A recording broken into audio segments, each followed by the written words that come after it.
Welcome, Gemini. Thank you for joining me for your monthly forecast for May for the Sun or the Ascendant. If you've yet to subscribe to my channel, I would be grateful if you did so now. This month begins with your ruler Mercury and also Venus in a very positive part of your horoscope, one which is super friendly and sociable. But the Sun, of course, moved in the last 10 days of last month of April into a much more reflective part of your situation. And on the 4th of May, we do have a new moon in your 12th solar house. Of all the new moons, this can be the most challenging because it's in a very psychological area for you. So there may be part of you in the first half of this month that is tempted to be outgoing and to join in and connect with people. But then there can be another part of you that is really attracted towards just taking a little bit of time to pause and work out where things are really heading. And part of the reason for this is there is going to be a growing influence in this 12th solar house for much of this month. Now you're actually going to burst out of this really dynamically on the 21st of May when the Sun and Mercury move into your sign. Mercury is the planet which guides your sign, so it's great that it's returning home. And there can be a real shift of emphasis and energy at that time, which can see you getting on the front foot and really being a lot more dynamic. But there are going to be times before then when I feel the combination of Saturn and Pluto in a hugely psychological part of your scope, which is very much to do with transformation. It's to do with things being worked out of your life that no longer serve a greater purpose, to be replaced by things that are really meaningful. But the transition itself may not be painless because Saturn's involved. This relates to long-term finances, to very deep associations, anything linked to property. This is where the transformations can go on. Pluto is very much to do with passion, but it's also to do with rejuvenation in its purest sense. But through that pattern of rejuvenation, some things have to die off. And that may be what you're going through as well as the Sun, and then from the 7th of this month, your ruler, Mercury, and then from the 14th, Venus moving into the very reflective 12th house too. Now equally, in week 3 of this month, Venus is going to be connecting with Uranus, the planet of surprises, which moved into your 12th solar house also on the 7th of March. This is going to be a combination which can bring some surprises. It's possible that an old flame could come to mind, and you may just find yourself reminiscing about the importance of the tie. You may even search social media to see if you can connect with what's going on with this person. Or you could receive a text message or an email, or just bump into someone.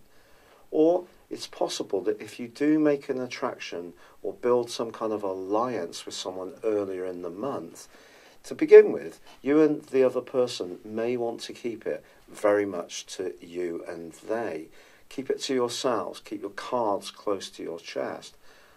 But also on the 16th of this month, Mars punches its way into a part of your horoscope which is very much to do with everyday resources. And it's going to be in this location for the following 6 weeks. As it's made its way through your zodiac sign since the start of April, it's possible that you have been showing a single-mindedness on a creative plan which is important to you. The great news is Mars moving into your 2nd solar house could see you start to reap the benefits.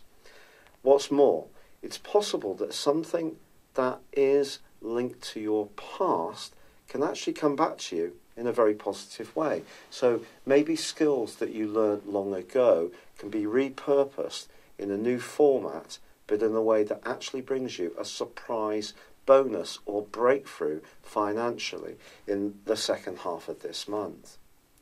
But it is true to say, Gemini, that as the month draws to a close and Mercury starts to become more established in your sign, that it does go into a right angle with Neptune. Since 2012, Neptune has been in the part of your horoscope to do with your world role, your midheaven. And this square with Mercury in your sign suggests that if you are trying to negotiate with anyone in a position of authority, or you're doing a presentation, or you're applying for a job, it's vitally important that you represent yourself in an absolutely accurate way. But equally, if someone's trying to sell you something, then do be sceptical, because Mercury square Neptune can create distortion. Also, as the month draws to a close, Mercury goes into an opposition with Jupiter, the planet of growth. Now, Jupiter continues in your sector of relating, but it is rewinding in a retrograde all through this month. It doesn't mean to say that your relationships are going to be unlucky, but it does suggest that you may be developing a more profound understanding of your deepest needs.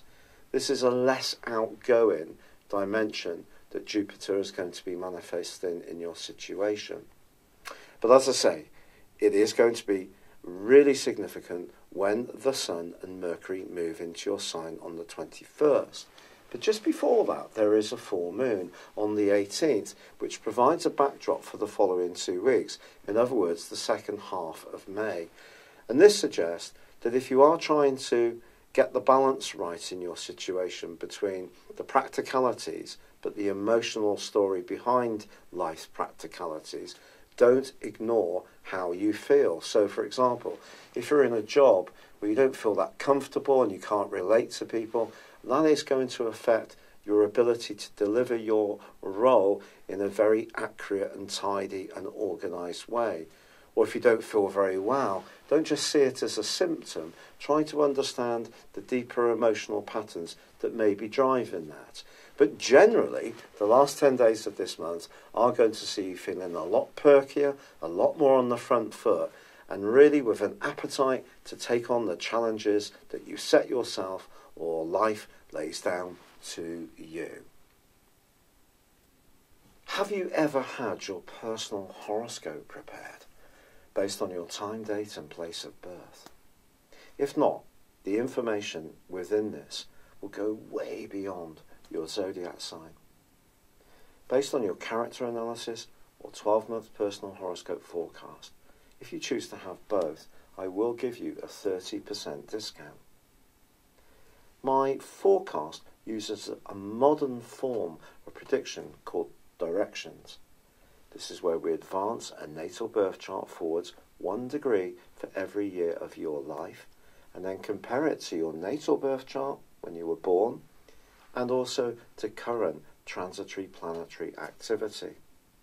A large astrological study found that this was the most accurate form of forecasting. Why not join me beneath this video on the link and check this out for yourself? But for now, it's been a pleasure being with you. Good luck and goodbye.